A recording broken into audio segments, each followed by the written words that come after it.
Hey everyone, Pastor Shane here, and in just a minute you are in for a treat because you're going to hear from Rob Harder. Rob Harder is the director of the Christian Center, 2 locations, one in Park City and one in Heber, and they are a ministry that reaches out to help people in the community that have many different various needs, and we've partnered with them on many levels. Rob has spoken here on several occasions, and he's also one of the teaching pastors at Capital Church down in Salt Lake and Park City.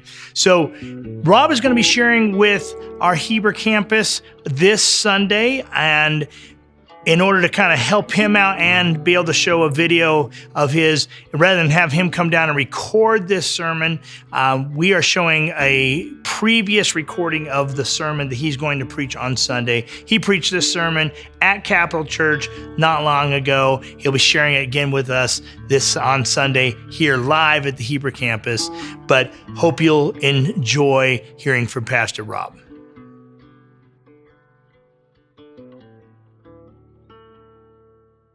Good morning, Capital. How are we doing today?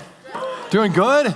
How was that snow out there? Still pretty fun? A little slippery. I just got a sled up in Park City. I slipped all the way down to I-80 there. That was kind of fun, actually. No, I barely made it, but did make it. It is good to be with all of you here. It's good to see it's all packed all the way back there. You guys doing really well all the way? Yeah, good. We got some people listening back there. Okay, so it's that time of the year, right? It's the second weekend of January, and kind of the end of last year and the beginning of this year. It's typically the time where we reflect back on last year. I don't know if you do this, but I always kind of do this. I kind of look at the top stories of last year in 2019, whatever year it happens to be. It happens to be 2019 last year, right? And according to Google, what I'd like to share with you are the top searches for news events of 2019. Because of time, we're just going to do the top 4, okay? The top 4. So number 4, top searched item in news of last year is Area 51. This actually happened. How many people were there? Okay, let's just be honest, all right? Okay, no one wants to admit to it, but we are going to form a small group for those who were there. We're going to talk about God and his view of aliens. Anyway, if you're like, what is Area 51 all about? Okay, so this is a real thing. There was a large group of people whose aim it was to break in to Area 51, which is a military installation, because the military has been holding aliens back for years. And they were going to free the aliens. Okay, so that is a real thing. 4th highest searched last year in 2019. Okay, number 3, U.S. women's soccer team. They won the World Cup last year. Wasn't that cool? Women's power, yeah. Women, there you go. It was really captured all of our hearts. Number 2, most searched item last year was the Notre Dame Cathedral. This is terrible, actually. How many people have been to the cathedral? You've seen it, yes. This is one of those this is an iconic building, right? Went up in flames, engulfed in flames. Luckily, they are rebuilding it. But it was interesting how this captured the entire world almost. Not just the Western world, but kind of the entire world because it's such a beautiful building. Number 2, most searched item in news of last year. And finally, the number 1 most searched item was Hurricane Dorian. This also was a terrible situation. The most intense cyclone to ever hit the Bahamas, a Category 5 tropical storm, just devastated the Bahamas. And this was really a tragic thing, and some of you I know actually are connected to people that live in the Bahamas, and they're still rebuilding after that. So that was the number 1 searched item of news last year. Now, moving on to other maybe lighter subjects is sports. Now, this is really sad. I have to admit that the Dark Force kind of won last year when it came to football. The Super Bowl was won by the New England Patriots. So Darth Vader and his, we got some fans right here. I will pray for you right now. Anyway, I'm not bitter, but the good news is the light rose up and everyone in Mordor rejoiced because they got beat this year. They're not going to the Super Bowl. Yeah. Exactly. Thank you. I love having the youth right here. This is great. Okay, so the Washington Nationals, moving on to baseball. They were kind of a surprise team a little bit. Great baseball team. Any National fans over here from Washington, D.C.? Okay, we got a few. Yes. All right, 1 person. That's awesome. Love those big fan support. But he's wearing a hat, which is really good. Good timing. Okay, this is the other interesting thing. Toronto Raptors. The first time a city in Canada has won the NBA title. They surprised everybody, except they had a great team. And the Toronto Raptors won the NBA title last year. What's really interesting about this is it proves that there's more than hockey and ice fishing in Canada. They actually play basketball. Now they play on ice, but they do play basketball in Canada Anyway, they had a great team, and they kind of surprised everybody and won the NBA title last year. That was pretty fun, and way to go, Toronto Raptors. Okay, movies. How many movie fans do we have? Yeah. Okay, so the best picture, the Oscar for the best picture last year was The Green Book. The Green Book, a really powerful film, by the way, about racism and civil rights. I recommend you watch it. It may have popped up, actually, got at the movies this next year, potentially. A little hint, maybe. We'll see. But it's a great book, or a great movie, I should say, The Green Book. Number 2, the Best Actress Award went to Olivia Colman. Maybe a film that no one really has watched called The Favorite. How many people have watched The Favorite? Okay, a few people, yeah. So I have not watched it. I need to, I guess. But Olivia Colman won Best Actress last year. And finally, the Best Actor Award went to Rami Malek for his portrayal of Freddie Mercury in the movie Bohemian Rhapsody. He did, yeah, that was a very interesting film, huh? And he did a great job. Okay, so that was 2019. Now for you, if you think about your life, what were the top searches in your life last year? If you looked back at your life in 2019, what were the highlights? What were the lowlights of 2019 in your mind and in your life, in your story? Because that's kind of what we do this time of year, right? We look back and then we look at 2020 and have these goals of what am I going to do this year? Like, what am I going to invest my life into this year? What do I want to focus on this year? Who do I want to be this year? What do I want to accomplish this year? These are all attempts really at getting at a deeper question, or two deeper questions, is what should I really invest my life into? What is worthy of my investment this year? What should I focus my life on in 2020? Now, interestingly, good news, God tells us a lot in His Word about what is worthwhile for us to invest our one and only life into. I'm just going to share a couple of verses. I can share many, but let me just share 2 today. First is from Proverbs 4:23. It says this: above all else, guard your heart, for everything you do flows from it. Guard your heart. Now, I think I've shared this verse multiple times when I've spoken here at Capitol because it's such a powerful verse, right? Guard your heart, because everything you do flows from it. So as you're thinking about 2020 and what's most important, maybe you ought to look at your heart. That ought to be part of the equation. And the second one I want to share with you is Jesus' words from Matthew 16:26. He says this: what good will it be for someone to gain the whole world, yet forfeit their soul? Or what can anyone give in exchange for their soul? Can I ask, as you're going into 2020, what's the condition of your soul today? What's the condition of your heart as you launch into 2020? Those are 2 really important questions. Maybe put a different way is, what does it look like for you to thrive spiritually? Because God says that's critical. So if you want to focus and invest your life in something worthwhile, make sure your heart and your soul are a part of that. In fact, what I'd like to do is give a little bit more context and explore this topic further today by looking at a parable found in Luke chapter 8. Now, I'm going to give you a little bit of background before we read that, but if you want to turn to your YouVersion in your phone, or you have a physical Bible, you can open that up to Luke chapter 8. Let me give you a little bit of background, though, on this really, really powerful parable. My guess is for many of you, you've heard this story before, you've read through the parable before. What I love about this particular parable, Jesus actually explains what it means. Like not every time does Jesus explain the parables that he teaches, but this time he lays it out. It's super clear. The other interesting thing about this parable is that it's found in all the what's called the synoptic gospels, meaning that Matthew, Mark, and Luke are called synoptic gospels, and Matthew 13 and Mark 4, and then Luke 8 has the same parable. Now, each one of them emphasize a little different point of the parable, but they're all the same story. And it's a very powerful story. Here's the other part of the setting the stage before you read it. Jesus' popularity at this point in his ministry was getting really large. Like he had people coming from all over trying to hear this rabbi named Jesus. And many commentators and theologians would say that this was about the time in Jesus' ministry as he was getting these huge crowds. Right? He was feeding 5,000 people, right? That was just the men, let alone the kids and women, right? It was more than that. So in his ministry, some people argue that Jesus begins to change his message just a bit in that he was testing, if you will, the seriousness of these people that were coming to listen to him. That he was ratcheting up a little bit at the commitment level to see, why are you following me? Why are you coming out from your towns to see me? Is it just for good food and entertainment? Or is it really because you want to follow me? So you'll see, interestingly, how he begins to teach changes a little bit when he gets these large crowds following him. And that's what's going on at this moment. So now let's read it together. Luke chapter 8, verse 1. I'll read it up here on the screen and you can follow along. So after this, Jesus traveled about from one town and village to another, proclaiming the good news of the kingdom of God. The 12 were with him, the 12 disciples, and also were some women who had been cured of evil spirits and diseases. Mary called Magdalene, from whom 7 demons had come out. That's an interesting description of your life. In verse 3, Joanna, the wife of Chuza, the manager of Herod's household, Susanna, and many others. These women were helping him to support them out of their own means. Just a little side note, I think it's so cool in the New Testament. Back then in that culture, women were not treated with the same respect as men, sadly. And yet Jesus' ministry was very different.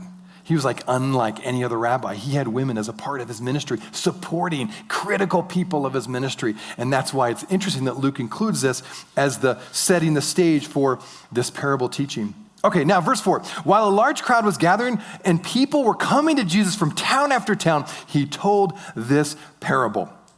A farmer went out to sow his seed. As he was scattering the seed, some fell along the path. It was trampled on, and the birds ate it up. Some fell on rocky ground, and when it came up, the plants withered because they had no moisture. Other seed fell among thorns, which grew up with it and choked the plants. Still other seed fell on good soil. It came up and yielded a crop 100 times more than was sown. When he said this, he called out, "Whoever has ears to hear, let them hear." Now, Jesus goes on to say, here's what it means. Next verse, 11. This is the meaning of the parable. The seed is the word of God. Those along the paths are the ones who hear, and then the devil comes and takes away the word from their hearts, so they may not believe and be saved. Verse 13, those on the rocky ground are the ones who receive the word with joy when they hear it, but they have no root. They believe for a while, but in the time of testing, they fall away. The seed that fell among thorns stands for those who hear, but as they go on their way, they are choked by life's worries, riches, and pleasures, and they do not mature. But the seed on good soil stands for those with a noble and good heart who hear the word, retain it, and by persevering, produce a crop.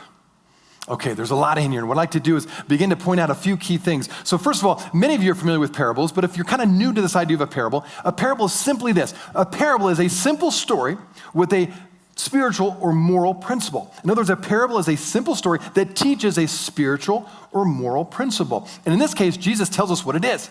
He lays it out. Number one, it's assumed, of course, the sower, the farmer, is God. The seed is the word of God.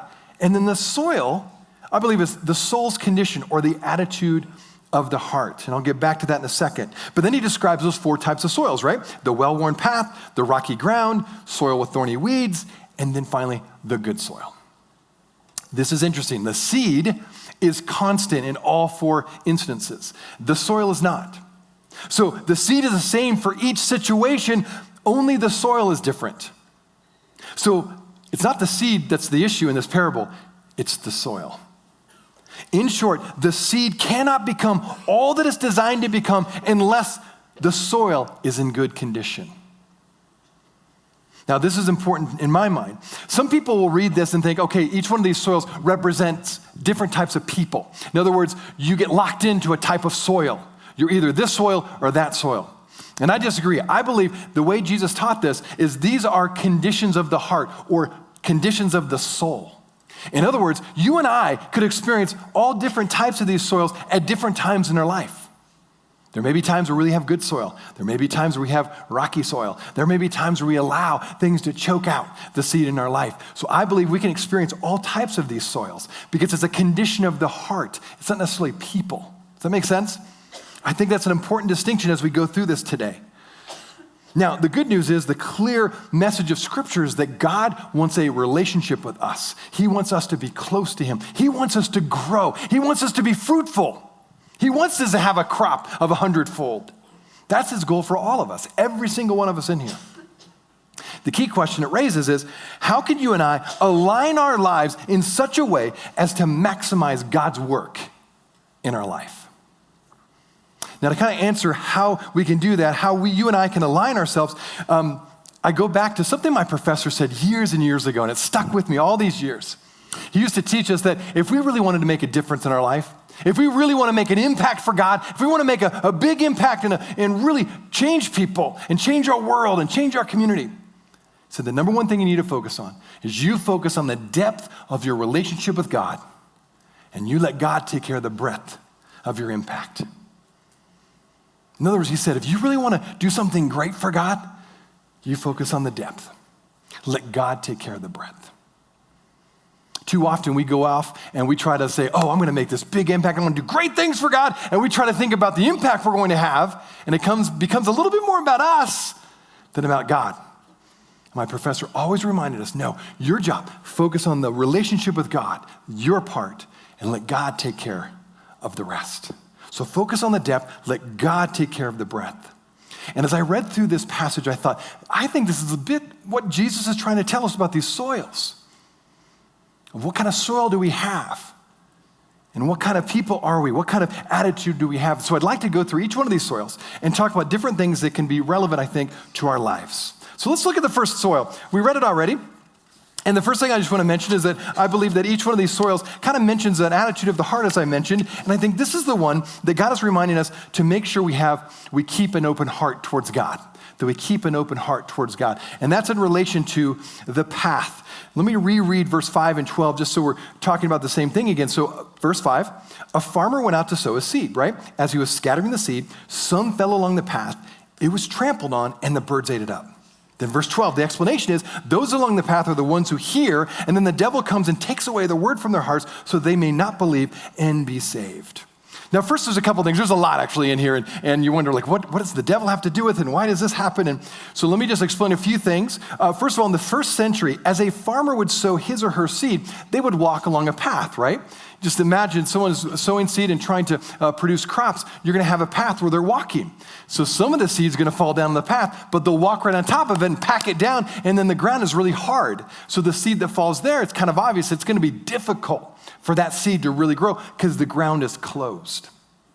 So the idea here is the attitude of the heart, or the soul's condition, is one of a closed heart. So how do we develop a closed heart towards God? Well, here's the reality. All of us at different times can develop a closed heart towards God. And it can be for different reasons. And number one, this is a really subtle thing, but sometimes we go through life and life's really good. Like life's good, work's good, family's good, marriage is good, like I'm good. And even though you don't say this, you kind of live life like, I'm good, God, I don't really need you right now. When I get in trouble, I'll come and get you. But right now I'm good, like life is good. And you almost live your life as if you don't need God. And in a sense, what happens is you develop a closed heart towards God. It's very subtle, but it can happen to all of us. Here's a second way that we can have a closed heart towards God. We get afraid of what God may do in our life. If you've ever experienced that, like you think to yourself, boy, if I really get serious about God, if I really take my faith seriously, I may have to open up my life to God and he may tell me to change something about it. He may ask me to do something crazy. He may ask me to quit my job and do this, or quit school, or go over there, or major in something different. And so we have these weird fears. Sometimes they're irrational, but they're very real. And therefore we close our heart because we're afraid of what God may do in our life if we really open up our heart to him. But what happens is we close our heart and we kind of become hard ground. There's another type of closed heart that happens a lot, and in many ways it's very natural. Many of you have had really deep hurts. In fact, as you look back at 2019, you may have had a brutal year in 2019. You had somebody who was very close to you that you lost. You maybe gone through a real period of anxiety or depression or grief. Maybe in your life, you've had someone you really trusted who just broke your trust in a horrible way.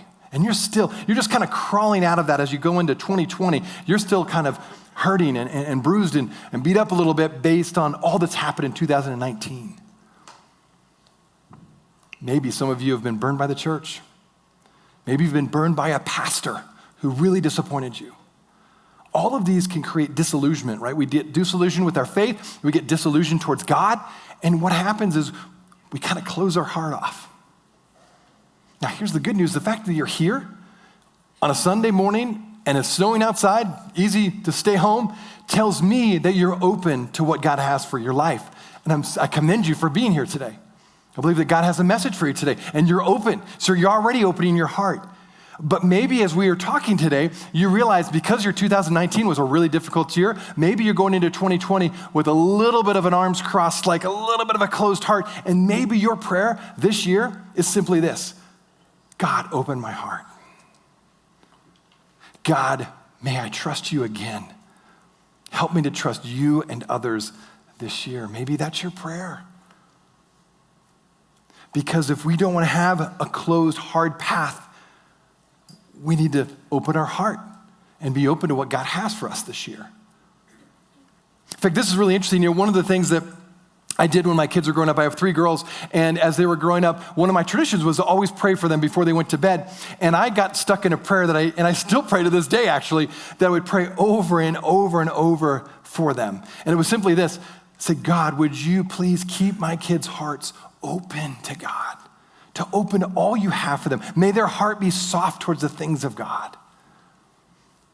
And I knew as I prayed that prayer for them, it's really a prayer for me too, that I had to keep my heart open, whatever life would bring, so that I could be an example to my kids. But it's been a prayer that I've prayed for my kids for a long time, and that's my prayer for you.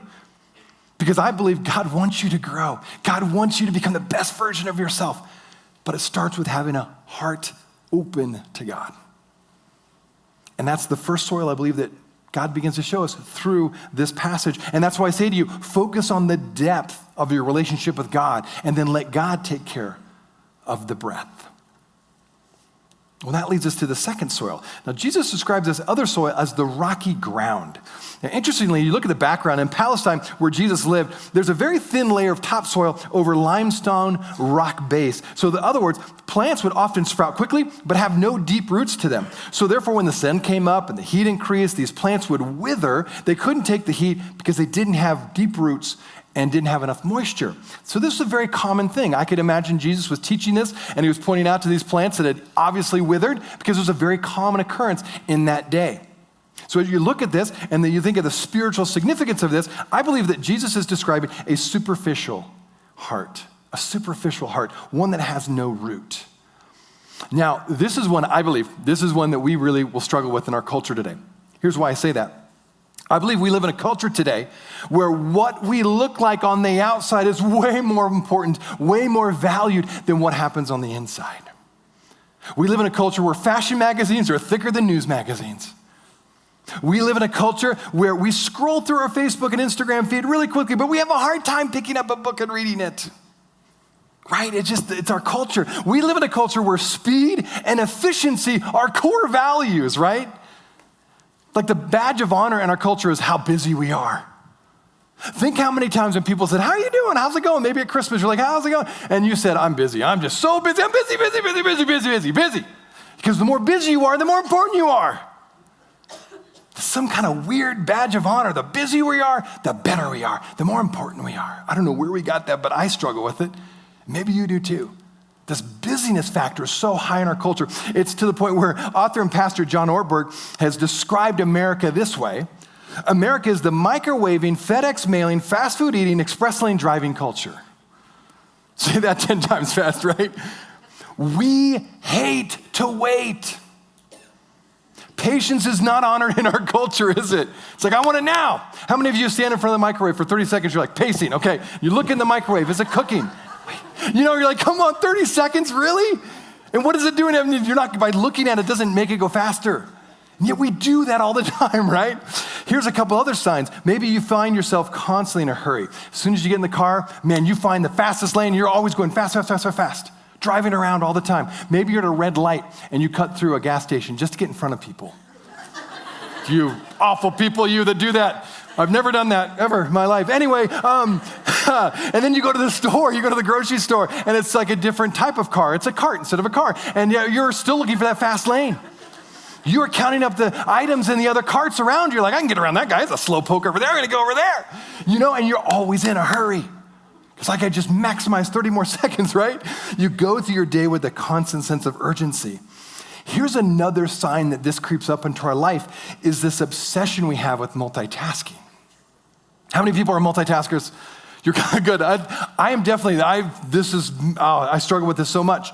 And so what we try to do is we try to cram as much as we can in, right? And we multitask as much as possible. Now I'm going to ask you for an honesty check, but don't raise your hands. Just think about it in your mind, okay? You don't have to raise your hands. But how many of you, when you drive, in order to multitask, you put your makeup on? How many people email or text while you're driving just to catch up on email for the day?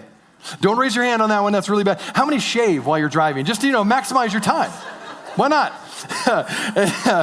How many people finish reading the newspaper? Why not? Sure. There's those self-driving cars. Teslas have, I think, that or something. How many crochet maybe at every light? Hopefully not. Or maybe you make certain gestures to other drivers. That's multitasking, I think. No, don't do that.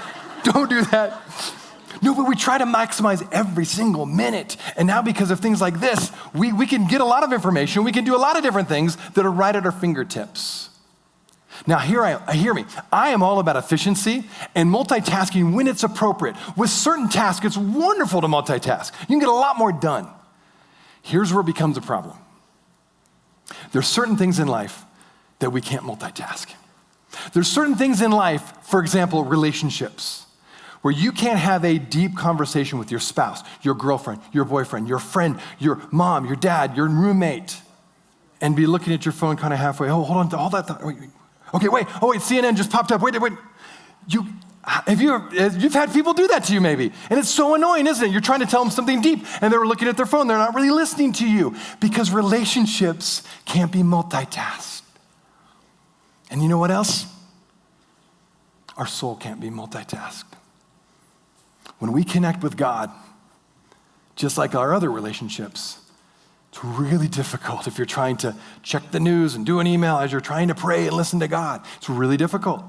There's certain things, it's almost like this.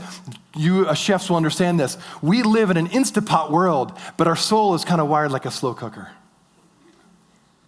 And there's certain things that you can't speed up and really have that deep connection with God. That's where multitasking becomes a problem. That's where this constant focus on speed and efficiency can really start breaking down because it really doesn't help us. And even though we may never say this, but our lifestyle often can say this to God, that God, yes, I really want you in my life, but I only have 5 minutes for you. That can happen so easily in our culture because we're so obsessed with speed and multitasking and getting as much packed in as possible. So the antidote to the superficial heart is to grow your roots deep. It takes a while for roots to grow, right? It's not an overnight quick thing. And for our spiritual lives, it takes a while for us to grow. So here's my thought for 2020. What if you and I make a commitment this year, more than ever before? This is the year you're gonna slow down. You're gonna slow down in your driving maybe. You slow down how you eat. You're gonna slow down in the grocery store and maybe go in the longest line just for kicks. So I know it's gonna kill you, but maybe you can slow down this year. Or maybe, if you haven't already, what if this year you carve out intentional time in your schedule? You waste time in your schedule so that you can have undistracted connection time with God. Now, there's all these wonderful apps and resources. For example, we've talked about it before, I think, here, but the YouVersion, Y-O-U, the YouVersion app that you can get on your phone, fantastic. I love it. I mean, it's so fantastic. It's got so many different versions of the Bible. It's got reading plans, spiritual plans. It's just a wealth of resources. And so I recommend that could be what you do this year is pick a plan, pick multiple plans, and that could be helping you grow spiritually this year. But you know what's interesting? My daughter told me this recently. So my daughter is that generation where this is like an appendage. Like they grew up almost with cell phones like connected to their elbow or whatever. And so they always have this. You know what was really interesting? She told me one day, and it really hit me hard in a good way. I was so thankful for her to say this. She's like, Dad, I know that there's some great apps. And she uses the YouVersion for her quiet time with God. But she's like, oftentimes I'll start, but there's so many alerts that pop up, or an email or a text will pop up. I cannot focus if my phone is my source of spiritual growth and connection and reading. So she literally puts the phone away and pulls out a physical book. You know the ones you can touch and kind of flip through the pages, smell the page. Anyway, yeah, there's still a few around. And she gets her Bible, and that's how she connects with God, because this is actually a distraction to her. And as soon as she told me that, it hit me and convicted me. I'm so distracted sometimes. So maybe that's you. Maybe in 2020, you just have a commitment of certain time every day. You put your phone away, turn it on, do not disturb, whatever it takes, airplane mode, and you focus on the depth of your relationship with God. Maybe this year you make a long list of things you're not going to do this year. You make a big no list, like, nope, not going to do that, not going to do that. Honestly, it could be really freeing because we say yes often to too many things. So maybe this year you need to say no so that you can say yes to the right things this year. I don't know about you, but my hope is that this year in 2020, you commit yourself to focus on the depth and then let God take care of the breadth. The antidote to superficiality is growing your roots deep. And that takes time, and that takes intentionality. And then what you'll find is when you begin to do that, you'll run into the next type of soil that Jesus talks about. Let's look again at verse 7 then. Jesus describes this next type of soil. Verse 7, other seed fell among the thorns, which grew up with it and choked the plants. Verse 14, he explains, the seed that fell among the thorns stands for those who hear, but as they go on their way, they are choked by life's worries, riches, and pleasures, and they do not mature. It's always fascinating to me when Jesus is very intentional with his words, right? He always selects things on purpose. And he chose these three words: worries, riches, and pleasures. There is a lot that falls under those categories, right? And I think he's right. These things can really choke our spiritual growth and prevent what God wants in our life from actually happening. Now, let me just throw out a quick Greek word here. The word for thorns is akanthon, and it means thorn bush or prickly plant, thorny weed. Now, these are very prevalent in that culture, and so I'm sure, again, as Jesus is teaching, he's pointing over here and saying, just like these weeds. Ironically, back in Jesus' day in Palestine, there could be thorny weeds that grow as high as 6 feet tall. Like a whole new definition of being in deep weeds, like these really tall, thorny weeds. Jesus, I'm sure, was pointing to them and saying, these are the things that can choke your life. So, thorns, what are they spiritually speaking? Thorns are anything that prevents or distracts me and you from connecting with God and growing spiritually.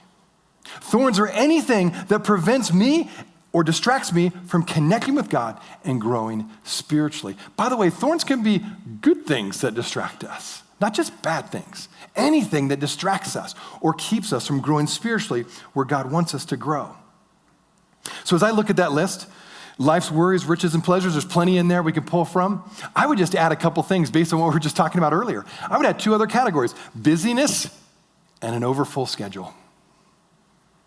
Maybe you deal with that too. Busyness and an overfull schedule. And those are kind of good things in some ways, to be busy and have a lot of things going on, right? But as I said, with our culture, I think I feel it, that we're feeling pushed to do more, to pack more into our schedule. And again, the busier you are, the more important you are.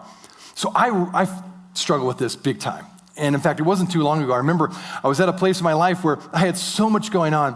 And I remember having a time where I was trying to really connect with God. I was just trying to, I put my phone on, do not disturb, on airplane mode, and I was just me and God, and I tried to connect with God, and I was trying to pray and really hear the voice of God, and I couldn't concentrate more than just a few minutes. Have you ever had that happen? Where you're trying so hard to hear from God and listen and focus, and you've got a million things like, I got to email that person. I got to text. That's right, I forgot to contact that person. Or you're this problem that you've been dealing with just comes full force, and all the emotion, all the anxiety, and all the stress of this problem just comes right into your mind, and you can't look around it.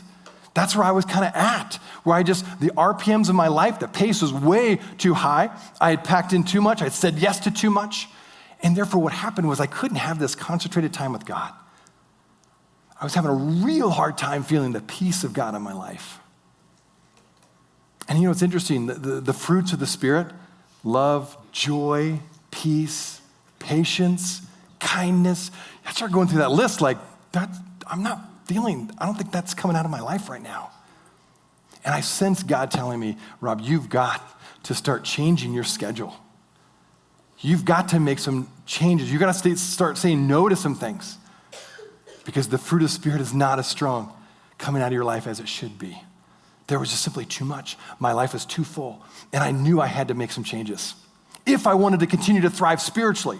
I might get a lot of things on my to-do list, but I wasn't doing it in the right spirit, and I was really closing my heart off towards God. I don't know about you if you struggle with that, but I certainly am. and I continue to struggle with that. And I knew I had to make a decision at that point. Am I going to listen to the prompting of God in that moment? Not just for 5 minutes or even just for that day to kind of get through a tough time, but for the next week, the next month, the next 6 months. And so for me, that's been part of my journey, is to ruthlessly eliminate these distractions in my life in order for me to feed and water my soul, so to speak, and make sure I had time for God. Now, here's what's interesting. You think about this. When you want to grow a really nice, healthy lawn, right? If you want grass that looks really, really good, of course, you've got to deal with the weeds, right? Particularly here in Utah, if you have a lawn, you've got to make sure you're killing the weeds, and you put some things on your lawn to make sure you get rid of the weeds. However, I know some people that's all they focus on is just, let's kill all the weeds in my yard. And they don't do anything to water or feed the good grass in your lawn. See, what happens is if you focus just on the weeds, actually the weeds are going to come back up. And if you don't fill it in with the really good stuff, the good grass, you don't feed it and water it, that lawn's never going to get really good. You're just fighting the weeds. And I find that happens in our spiritual life all the time. We get so caught up in what we're not doing right, how we're falling short, what a bad person we are, and how many bad things we're doing. And we get so focused on these terrible things, these weeds in our life, that actually our focus is on ourselves. It's not on God. It's not on the vision God has for our life of what it looks like to have a healthy soul and a healthy heart. So maybe you get caught in that trap too. And my challenge for you is certainly eliminate the thorny weeds in your life, but don't focus on them. Focus on God. Focus on what God's doing in your life. Focus on that vision that God has for you, that he wants you to be fruitful, that he wants you to have a full and healthy soul and heart. That's worthy of our focus because it's God-focused, not self-focused. See, just beating yourself up and thinking how bad of a person you are and how many times you make mistakes, that's not going to help you grow spiritually. What helps you grow is when you're focused and are captivated by God and what he wants for our life, and you're focused on Christ and what Christ has done for you and what he has designed for you to do and how you can become more like Christ. Like, that's what we ought to focus on. And that's how you focus on the depth of your relationship with God. And then you let God take care of the breadth. That's what good soil begins to look like in my mind. In fact, what I'd like to do now is I want to just show a brief video. And in this video, I want you to just sit back a little bit and all the things we've been talking about, allow this video to speak to your heart. I asked the question, what's the condition of your heart? What's the condition of your soul today? Let this video speak to you. I think it'll be pretty powerful. Watch this.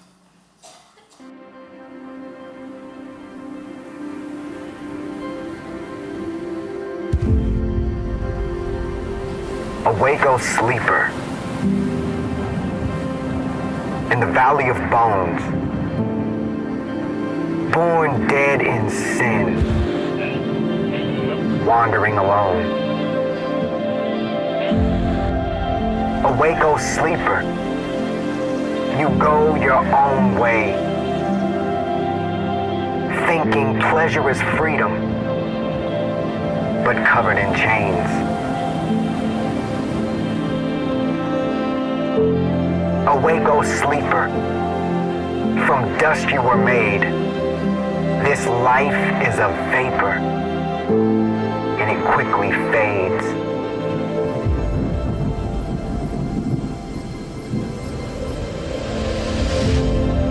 Awake, O sleeper, you try to live right, but darkness prevails, overcomes all your might.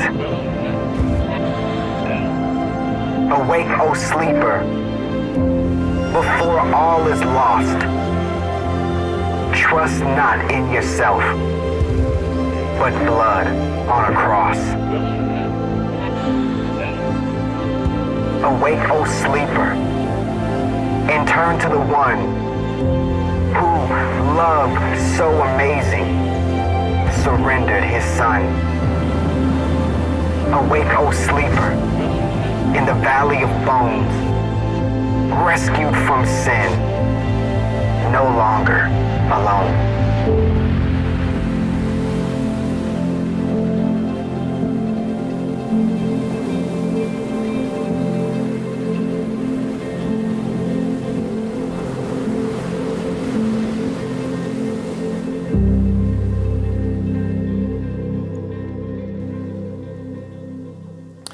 I love that video for many reasons. I'm one of those that I'm wired where I really connect deeply with God and nature.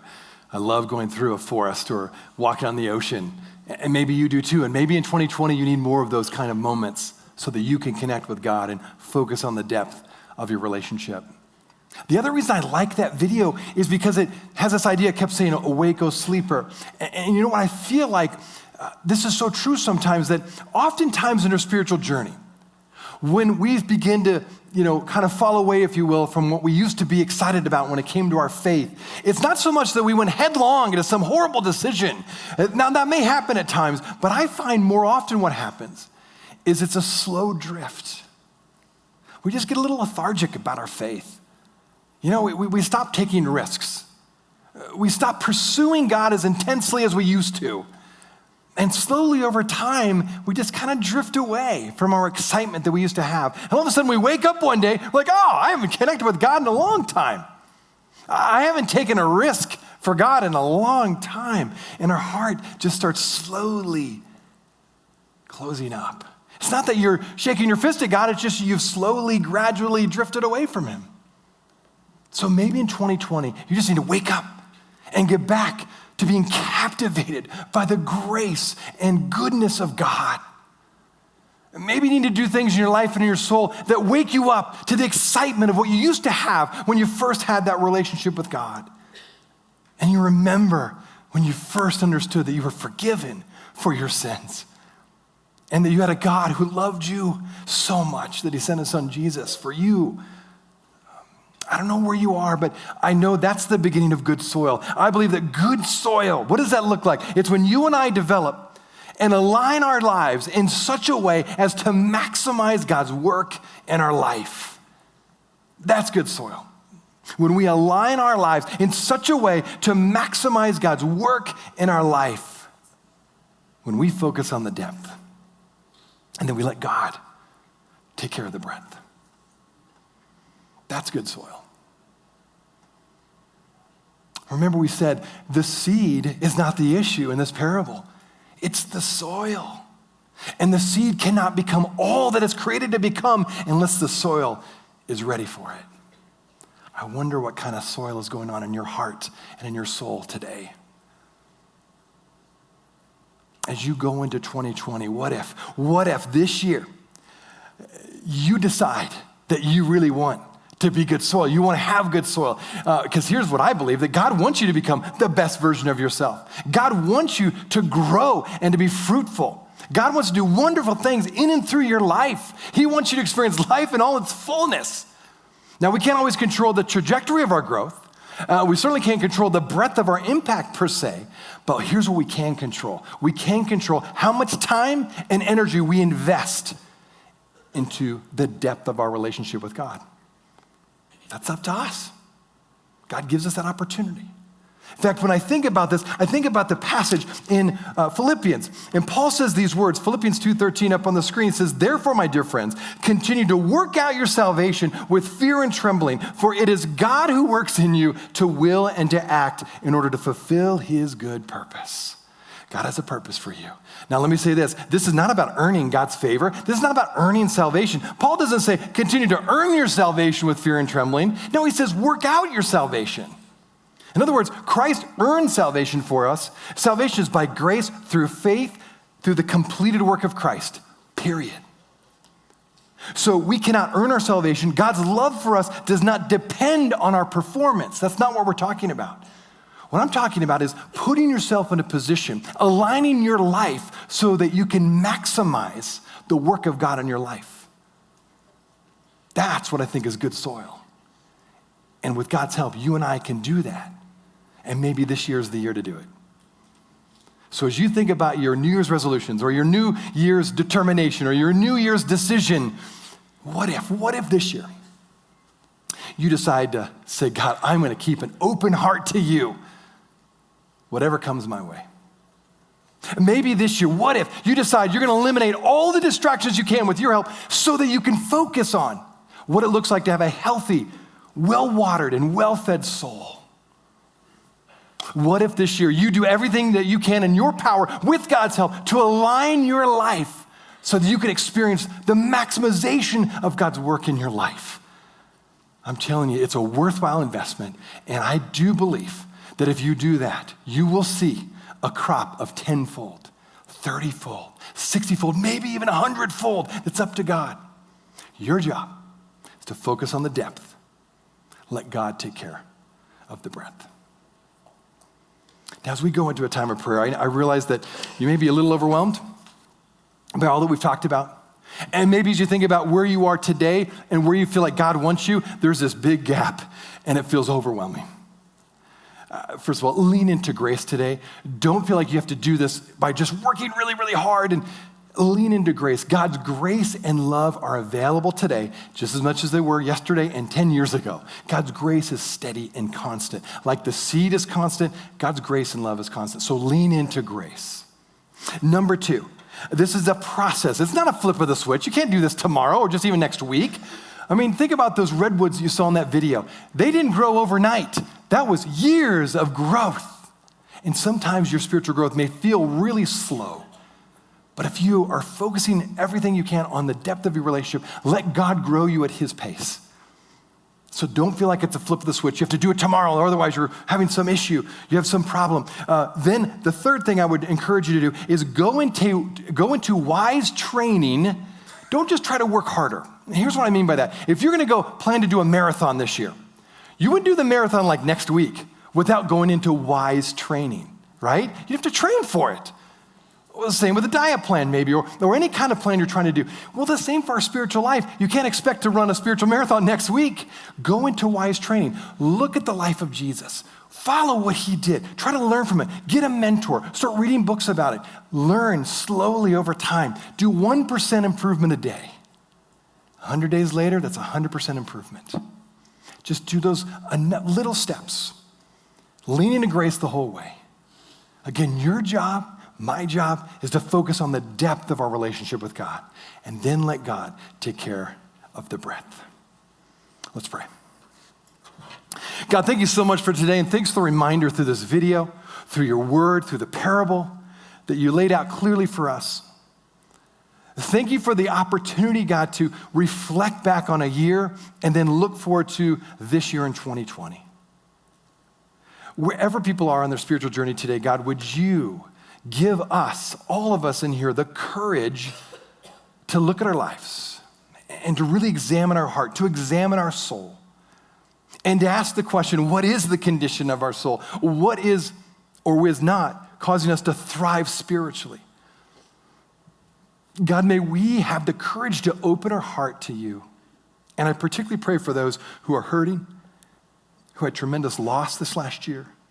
They're still going into 2020 with grief and struggle. May you help those who are really struggling, particularly with opening their heart to what you have for them this year. And God, may all of us really focus on eliminating those distractions so that we can focus on the vision you have for our lives, to really focus on what does it look like to have a healthy soul. And finally, God, would we do everything we can in our power with your help to align our lives in such a way that we see an explosion of your work in our life, and there would be fruit. And that we would trust you with that, and we would try to force it. We would trust that you would bring about the growth as you see fit in your way. May we just be focused on the depth of our relationship with you, and we would trust you with the breadth. We thank you, God, for today and the opportunity for your grace to be real in our life once again. We ask all this in Christ's name. Amen. Okay, hey, before you get out of here, a couple of books I would love to recommend. First is The Last Arrow by Erwin McManus. A fantastic book. Ironically, the men's group I lead in Park City, we're going to go through this together. And I won't spoil too much of the book, but it's I encourage you to check it out. This is a book where he was writing the book and he was just about finished and he discovered that he had cancer. And so he talks a little bit about that, of how this book kind of set him up for that diagnosis, and then what he's doing about that and how it relates to his relationship with God and trusting God for his future. Number 2, The Spirit of the Disciplines by Dallas Willard. I think Troy's recommended this book before. It is one of my favorite books. I'm actually rereading again this year because I just need to get back into those disciplines again. They're so powerful, and he makes it so relevant and easy to connect with. So if you really want to go to the next level in your spiritual journey, I encourage you to read this book, Spirit of the Disciplines by Dallas Willard. Now, finally, we also recommend songs occasionally. And I recommend this song. It's by Cody Carnes called Run to the Father. Run to the Father. And if you have an opportunity, watch the live version on YouTube. It's a powerful song. And something about the live version is fantastic. So it's again by Cody Carnes. And read the lyrics. It reminds us that God is a God, a Father, whose hands are always open wide, that we can come to the Father again and again and again. So listen to that song, let it speak to your soul. And finally, the social media post that we have up here of our One Idea will be there. Feel free to post that on Instagram, Facebook, wherever you like to go. Before we go, I'm gonna ask Troy to come up and he's gonna close us today.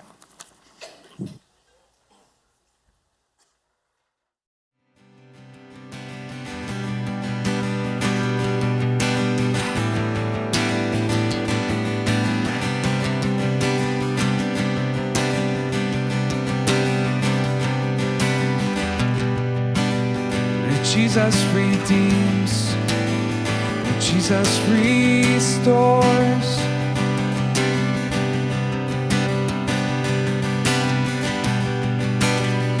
Jesus brings life, Jesus is for our hearts, is for our hearts.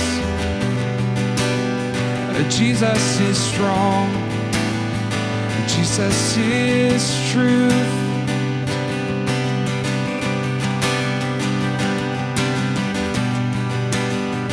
Jesus brings peace.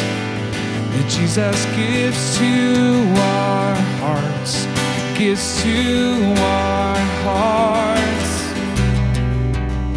I'm holding on.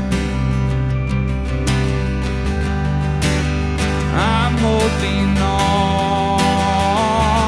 I'm holding on to what is true. Your word stands firm and sees us through. Our doubt, our worries fade away. Jesus, your word is here to stay.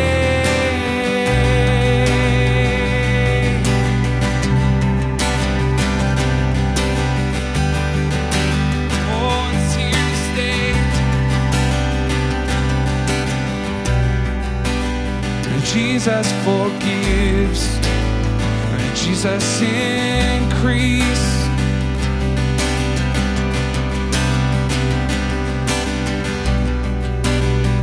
Jesus brings hope, Jesus completes our hearts, completes our hearts.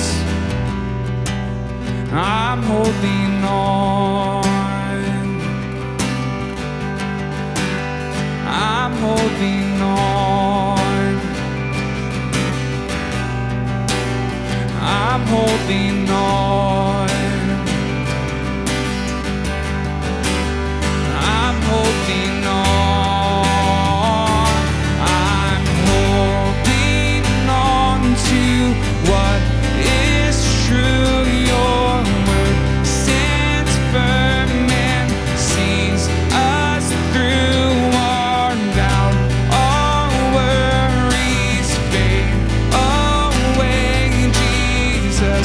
Your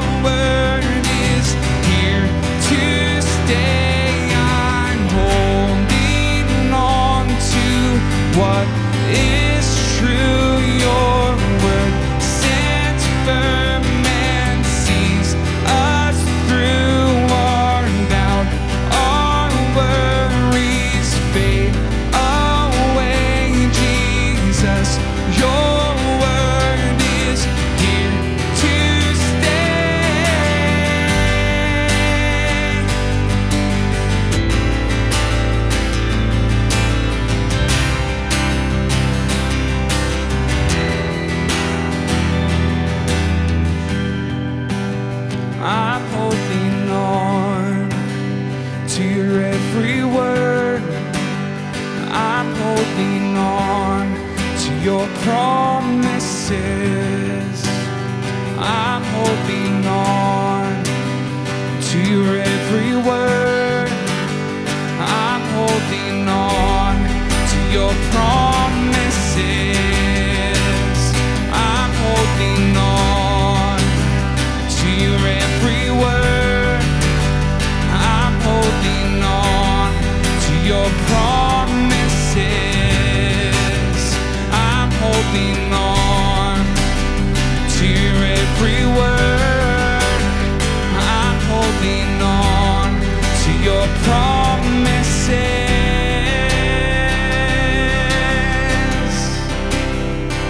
And I'm holding on to what is true. Your word stands firm and sees us through. Our doubt, our worries fade away. Jesus, your word is here to stay.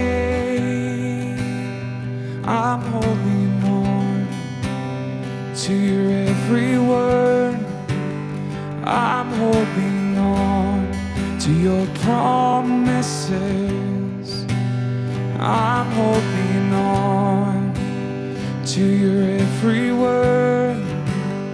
I'm holding on to your promises.